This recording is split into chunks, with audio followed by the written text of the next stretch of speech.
நாடாளுமன்றத்திற்கு எதற்கு செல்கிறோம்? பேசுவதற்காகத்தான் செல்கிறோம். பேசவே கூடாது என்று சொல்வதற்கு மோடி யார்?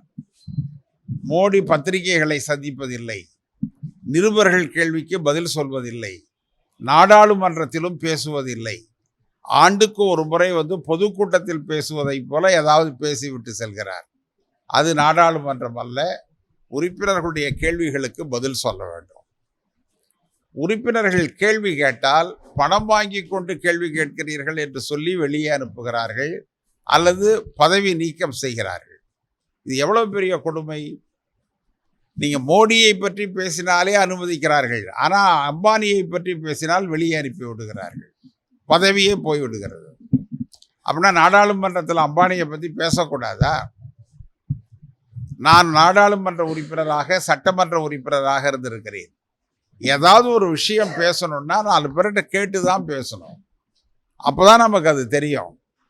குறிப்பாக பத்திரிகையாளர்கள், அரசாங்க அதிகாரிகள், தொழில் நிறுவனங்களில் வேலை செய்கிறவர்கள், அவர்களிடம் கேட்டால் அவர்கள் அதற்கான விளக்கங்களை நமக்கு சொல்வார்கள். நாம் அது மாதிரி கேட்டுட்டு போய் பேசினா, நீங்கள் யாருக்கிட்டையும் கேட்டுக்கிட்டு பேசுகிறீங்க, பணம் வாங்கிட்டு பேசுகிறீங்கன்னா எவ்வளவு பெரிய கொடுமை இது! மொய்த்ரா என்கிற உறுப்பினர், மம்தா பானர்ஜி கட்சியை சார்ந்தவர், அம்பானியை பற்றி கேள்வி கேட்ட அதானியை பற்றி பேசினார் என்பதற்காக அவர் நீக்கப்பட்டிருக்கிறார். பதவியிலிருந்தே நீக்கியிருக்காங்க. இதெல்லாம் கொடுமை. இதெல்லாம் வன்மையாக கண்டிக்க வேண்டியது. இவர்கள் சர்வாதிகாரத்தை நோக்கி மட்டும் போல சர்வாதிகாரியாகவே மாறிவிட்டார்கள். இந்திய மக்கள் அதை ஒருபோதும் அனுமதிக்க மாட்டார்கள். நாங்கள் வன்மையாக கண்டிக்கிறோம். எங்களுடைய அகில இந்திய தலைவர் கார்கே அவர்கள் காங்கிரஸ் கட்சி நாட்டு நலனுக்காக நிதி திரட்ட வேண்டும் என்று கேட்டிருக்கிறார். மகாத்மா காந்தி காலத்தில் திலக் பெயரால, பாலகங்காதர் பெயரால ஒரு நிதியை உருவாக்கினார்கள். அதே போல இன்றைக்கு பாரத தேசத்தில் நிதியை உருவாக்க வேண்டும் என்று எங்களுடைய அகில இந்திய தலைவர் கேட்டிருக்கிறார்.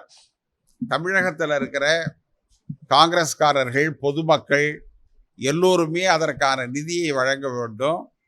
நிதியை எவ்வாறு வழங்க வேண்டும் என்பதற்கான எந்த முகவரியில் வழங்க வேண்டும் என்பதற்கு இணைப்பு கொடுத்திருக்கிறார்கள். அதை நாங்கள் உங்களுக்கு அனுப்புகிறோம். நாடாளுமன்ற உறுப்பினர்கள், சட்டமன்ற உறுப்பினர்கள்லாம் 1 மாத ஊதியத்தை அதற்கு வழங்க வேண்டும். மாவட்ட தலைவர்கள், மாநில நிர்வாகிகள், வட்டார தலைவர்கள், மாவட்ட நிர்வாகிகள் அனைவருமே தங்களுடைய பங்குக்கு அதற்கு பணத்தை அனுப்ப வேண்டும். பெரும் தொகை அதற்கு சென்று சேர வேண்டும். இந்த செய்தியை நான் தேசிய தோழர்களுக்கு தெரிவித்துள்ளேன். நான் நேற்று தென் மாவட்டங்களுக்கு சென்றிருந்தேன். திருநெல்வேலி போயிருந்தேன். திருநெல்வேலியிலிருந்து நாகர்கோயில் சென்றிருந்தேன். திருநெல்வேலி, நாகர்கோயிலெல்லாம் மிகவும் பாதிக்கப்பட்டிருக்கிறது. நாகர்கோயிலில் தங்கியிருக்கிற முகாம்களுக்கு சென்று அவர்களுக்கு உதவிகளை எல்லாம் வழங்கினோம். எங்களோடு பாராளுமன்ற உறுப்பினர் விஜய் வசந்த், சட்டமன்ற உறுப்பினர்கள்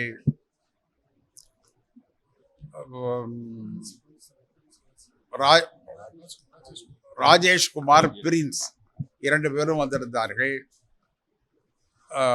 திருநெல்வேலியில் பாதிப்பு அதிகம். தூத்துக்குடி, திருநெல்வேலி பகுதிகள் மிகவும் பாதிக்கப்பட்டிருக்கின்றன. சென்னையில் பெய்த மழையை விட அதிகமாக பெய்திருக்கிறது. ஆனால் சென்னைக்கும் இதற்கும் என்ன வித்தியாசம்னா, சென்னையில் வடிகாலெல்லாம் மூடப்பட்டு விட்டுருக்கு. அங்கெல்லாம் வீடு கட்டிட்டாங்க, கட்டிடங்கள் கட்டிட்டாங்க. ஆனால் அங்கெல்லாம் வடிகால் கொஞ்சம் இருக்குது. அதனால் தண்ணீர் வேகமாக வடிகிறது. இருந்தாலும் பாதிப்பு தான். நான் தமிழக முதலமைச்சரை கேட்டுக்கொள்வது, இந்த வடிகால்களில் வீடு கட்டி இருக்கிறவர்கள், ஆக்கிரமித்திருக்கிறவர்கள் கொஞ்சம் கூட அதில் தயக்கம் இல்லாமல் அதையெல்லாம் காலி செய்யணும். எல்லா நீர்வழி பகுதிகளையும் பாதைகளையும் ஒழுங்குபடுத்தினால் சென்னையும் பாதுகாக்கப்படும். இல்லைன்னா சென்னையில் எத்தனை ஆயிரம் கோடியை நம்ம செலவு செஞ்சு எது செய்தாலும் சரி, நீங்கள் நீர்வழி பாதையை யாரும் ஆக்கிரமிக்க கூடாது. நீர்வழி பாதையை அந்த பயனுக்காக பயன்படுத்த வேண்டும். அதற்கான நடவடிக்கையை உடனே எடுக்க வேண்டும் என முதலமைச்சரை கேட்டுக்கொள்கிறேன்.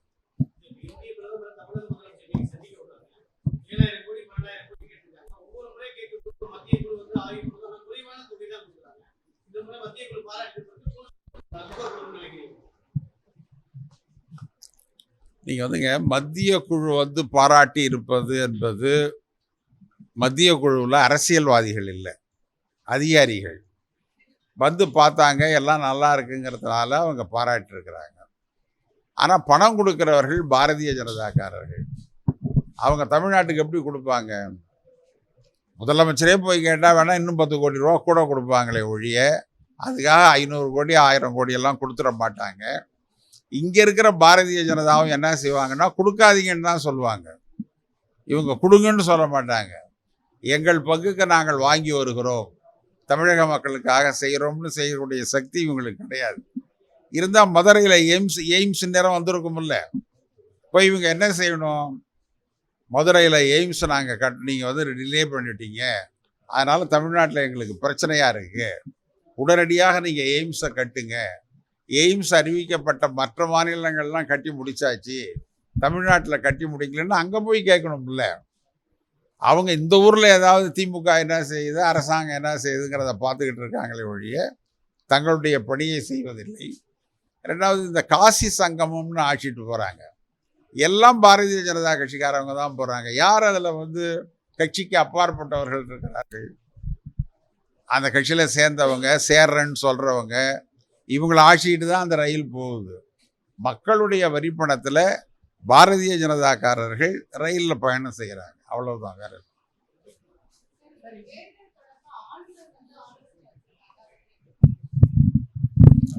ஆளுநர் ஆலோசனை செய்வதில் தவறில்லை. ஆளுநருக்கு அதற்கான உரிமைகள் இருக்கின்றன. அது ஒரு மனிதாபிமான செயல், எல்லாம் கரெக்டு. ஆனால் அங்கே போய் அவர் அரசியல் பேசிடுறார், செய்ய வேண்டிய வேலையை செய்யாமல் அரசியல் பேசிடுறாரு, எதிர்மறையாக பேசுகிறாரு. அதனால் அது சரியாக வரல.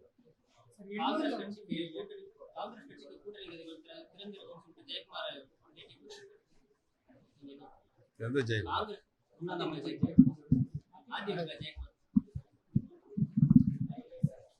திறந்திருக்கிற வீடுகளிலெல்லாம் நுழைகிற கட்சி காங்கிரஸ் அல்ல. அதுதான் அவருக்கு பதில்.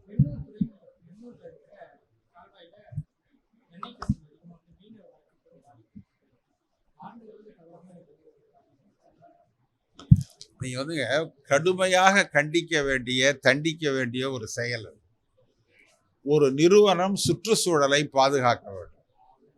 நாம சுற்றுச்சூழலை பாதுகாப்பதற்காக பல லட்சம் கோடி செலவு செய்கிறோம். ஆனால் அவர்கள் மிக எளிதாக நீர் ஆதாரங்களில் இந்த மாதிரி எண்ணெயை கசிய விடுவதும், அது தெரிந்தும் அதை பற்றி அக்கறை கொள்ளாமல் இருப்பதும் மிகப்பெரிய தவறு. அரசாங்கம் அனுமதிக்க கூடாது.